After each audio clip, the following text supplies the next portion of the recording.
Welcome to Health Matters, a podcast presented by Wellmark Blue Cross and Blue Shield, where we invite Wellmark experts to discuss healthcare and health insurance topics that matter most. I'm your host, Kareem Amiri.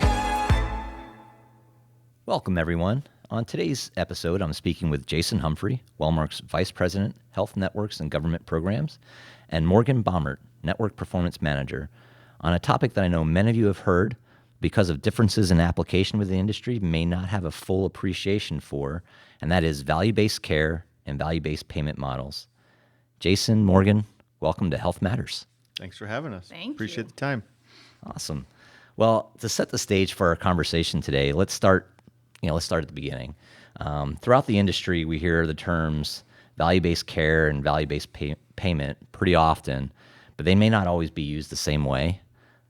Can you share how Wellmark defines value-based care and value-based payment and how we might be different than others in the industry? Yeah, great question. Probably good to start with what it's not first, and then we can kind of talk a little bit about value-based care and value-based payment models. Those are kind of they go together, but a little different there.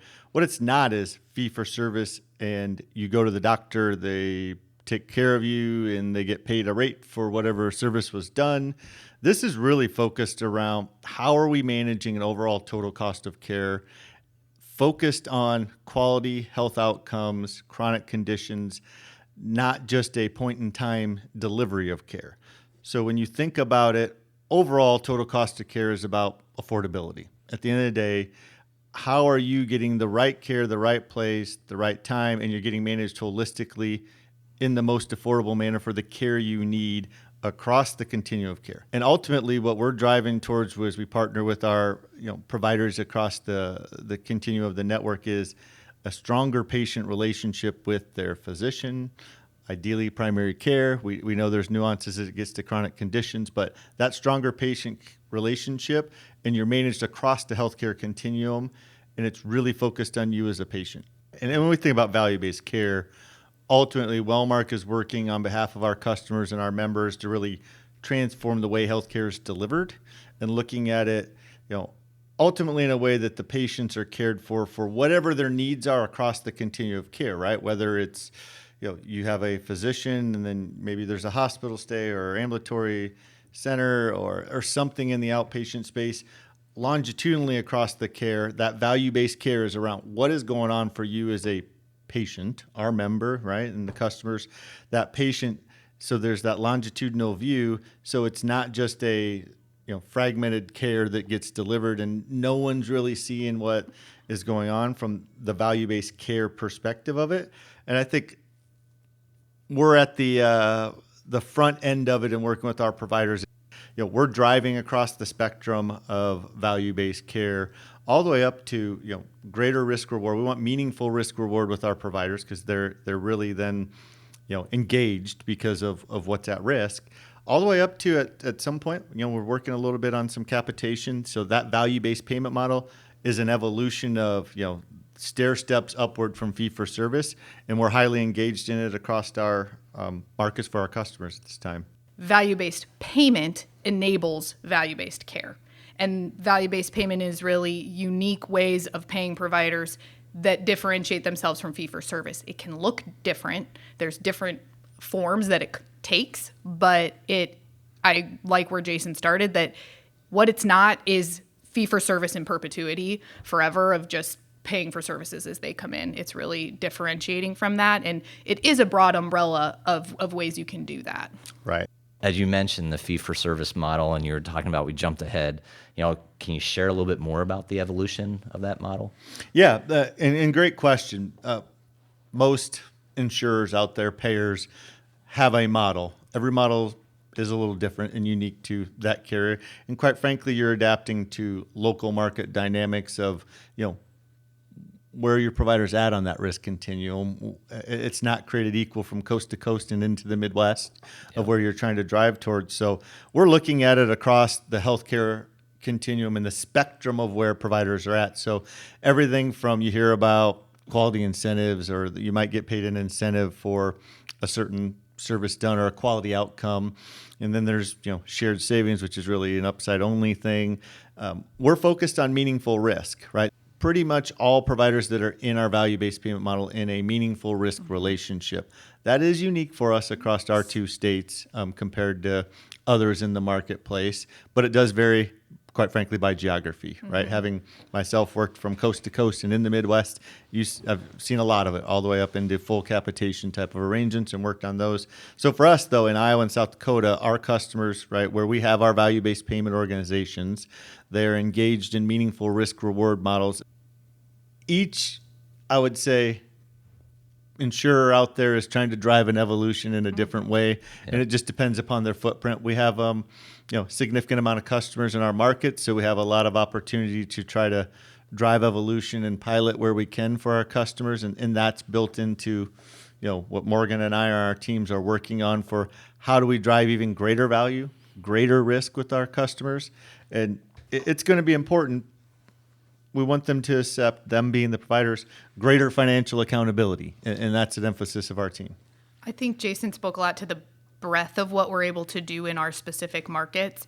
Obviously, Iowa and South Dakota are unique states, but there is a lot of noise in the marketplace that I think employers, consultants, they see around strategies happening in very different markets. And if you really dig into it, it's a lot more maybe pilot-y than it comes off in the headline. It's a heavily populated metropolitan area that one health system has entered an agreement with the payer, and they have really promising outcomes. But when you dig into the actual attributed lives and the actual longevity and breadth of the program, it's actually pretty small for the market. But I think those things get kind of flashy, and we've been in this for years with our providers, marching I don't want to say the entire network, but a massive representation of the network towards meaningful risk. And so I think that differentiates us in a way that just isn't always as clear when it comes to, again, the noise in the marketplace on this. You mentioned the word evolution, or we've talked about it a bunch. I know one thing, maybe to help our listeners ground them into this conversation, when you say value-based payment organizations, we used to call that accountable care organizations or ACOs. So we've evolved in even the terminology. So just to keep people up to date on that. We have, and that's a good point. And ACOs are still a thing; they still exist, right? CMS looks at them. There's also, we kind of turned it to value-based payment organizations because we're looking at it more holistically on driving value for our customers and how do we do that with the right organizations, not just because there are accountable care organizations out there in CMS's eyes. It's really how do we then engage with our provider network, the right organizations that have came together. Maybe they are an ACO in CMS's eyes. And our eyes, we're looking at a little more holistically around value for our customers. How are we engaging with them across the continuum of care? How are they working with us on performance opportunities? So really just a little bit of a shift of a mindset more than nomenclature. A name change, right? If I could put even a finer point on that, because I know a lot of our account managers and Wellmark clients are providers, it's worth noting that tomato on some of it, because if you were to talk to some of our organizations, provider organizations, they still call it the insert health system name ACO. Right. That's their structure. And there's those things are not in conflict just because we have evolved to a more broader term. And there's, as we said earlier, there's this kind of umbrella that value-based care and value-based payment encompasses. And so you hear a lot of acronyms thrown around, but everything Jason laid out, if it's all in pursuit of paying them differently for actual wellness and health outcomes, then it was the right time to kind of broaden that viewpoint and work with everybody on that. But again, the tomato thing is important, right? Because there still are ACOs are still a thing. It's just, for us as we look at it, we really feel value-based payment models are kind of this range of things that we want to make sure we're driving across the network of providers. So along that line of thinking, you've kind of touched upon this, but how are we investing in value-based care? Yeah, great question, because this is one that is a continued journey relative to where do you put your time and effort to deliver the right value, right? So for us, we have a dedicated analytics team that works on network performance, Morgan and her colleagues work on opportunity performance for our providers, right? Looking at different areas, whether it be pharmacy costs that's continuing to grow and increase day by day as a percentage of spend, or ED usage or inappropriate or unnecessary imaging. So we've invested heavily into an analytics department and then the network performance department, right? Wellmark has, as part of our value-based shift in the evolution, along with the value-based payment organization kind of thinking, has a network performance team that's dedicated to working with providers day in and day out. They're working on performance, opportunity performance, continued driving of what we call clinical transformation. And Morgan can even talk about that a little bit related to like the work we do there, because it's fascinating on key metrics and objectives that we have with our organizations, and really coming back to empowering the providers along with partnering with us around data, tools, information, and looking at you, Kareem, as a holistic patient across that continuum of the healthcare, and where you're going, what your needs are. How do we work with you on chronic conditions so it doesn't become a thing where now you're in the hospital, right? And then it's sick care at that moment in time, right? So shifting from that fee-for-service to more of that back to the value-based care mentality. And we like to believe we're identifying the providers that are really providing the quality of care and working with them on where those opportunities are. And if there are outliers, we're focused there too on how do we work with those providers to move in the right direction, whether it's directly or it's through kind of some of the ACOs, or what we now again call the value-based payment organizations, and constantly looking at outcomes, utilization, and building the clinical transformation plan. I don't know if you want to talk about that just briefly, because that's a fascinating thing we've done as part of our evolution too, is really driving commitment there with our providers, right, and engaging together, right? It's a partnership approach. We're not just signing a contract and then sending them data and sitting back.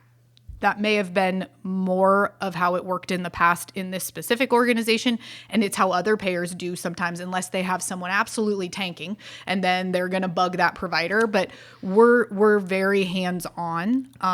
To varying degrees of success. Providers like to run their organizations and don't necessarily think Morgan should tell them what to do about that. You can imagine, but we've established clinical practice transformation roadmaps with them. I think I want to highlight too what Jason said about, we are not just pulling every single provider into these things regardless of their level of engagement or performance. We care about them being engaged and performing well, but it is the combination of both of those things, especially to what we said earlier of we are not trying to shrink this thing down to be such a tiny little pilot. We want to keep the breadth of it. And we do tie into our national network too, from a value-based care perspective. Our program is one of many nationally, and we meet the criteria that the association sets forth, and yet we're tailored to our markets. The old Blues MO, right, of national reach, but local presence to actually do what Iowans and South Dakotans need. Well, and that's the great thing I would say is Blue Cross Blue Shield plans work on their total care model, which is their value-based payment models, and emphasis on value-based care is there's uniqueness in every market, right? And there's different demands in every market. There's different people in every market, right? And the tailoring of a value-based payment model with perhaps some core tenets, but uniqueness to whether you're in Florida or California or New Jersey or Iowa and South Dakota, you have to appreciate versus just a peanut butter spread model, and be able to drive a delivery of health outcomes, accountability around cost of care, and the patient population, the member population that lives there, and what they need. So I think that's a great asset of the Blues plans across the country, because you can adjust there in those models and do what needs to be done for the member, right? And specific to their environment. For our listeners today, our employers, what are the benefits to their employees from the actions we're doing? What I really hope employers can understand is that the arc is long, and it is a very long-term game, and that it's a long-term strategy that is slowly chipping away at fee-for-service. That said, we have really, really promising results that employers should care about when it comes to taking care of their employees. We see better prevention. We see higher screening rates. We see a reduction in unnecessary services. Year over year, it can fluctuate. Right. Things happen. There might be a year where the numbers on one specific measure don't look miraculously better than they should, than the population that's not participating in a value-based payment organization. But the big picture is marching in the right direction, and employers should care about that. Right. And I slowing think that trend, really. It's slowing it. You're never. They're used to things that happen with rates. It's not common. You reduce, premiums. But the idea of slowing the increase, that is exactly what this is about. We could definitely, delve into this much deeper and talk a lot more if we wanted to. I want to end with this one last question around the member experience. So for a member, just give an example of how their experience might be different if they're going to a provider that's within a value-based arrangement.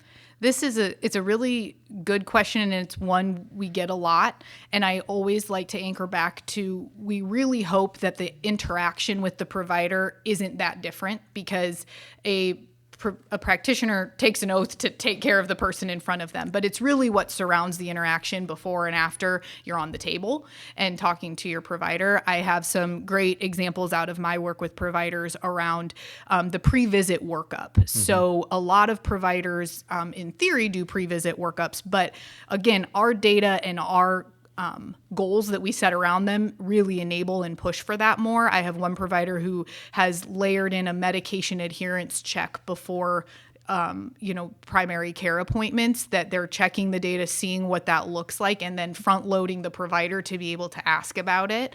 You haven't filled this one in a while, what's going on? Providers have robust EHRs, but we really do give them the bigger picture. And another example of that would be a patient might feel more paid attention to. I have a situation with a pretty extreme ED frequent flyer going on right now. And again, EHR only goes so far, because the provider that they are attributed to can only see when they've been in their ER, which is a lot. But turns out they've got even more visits at another ER. Wow. And so we're coming together to figure this out and wrap that patient in care. They're not going to walk in and balloons are going to go up of like, welcome, attributed member. That's the idea, is that the providers are building systems and processes because of the agreements that they're in with us, that then drive better outcomes for the members that they're paying, being paid to manage. Well, hey, Morgan, Jason, thank you for taking time out of your day today to talk all things value-based care and payment. As I said before, this is such a big topic with so many moving parts that we didn't even touch upon. We could have touched upon today, from providers, payers, and employers.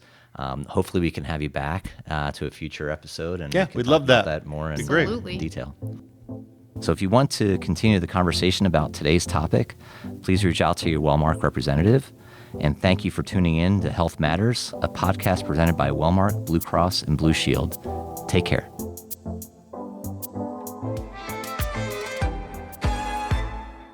This podcast is brought to you by Wellmark Blue Cross and Blue Shield of Iowa and South Dakota. Wellmark Blue Cross and Blue Shield is an independent licensee of the Blue Cross and Blue Shield Association. To learn more about Wellmark, visit www.wellmark.com.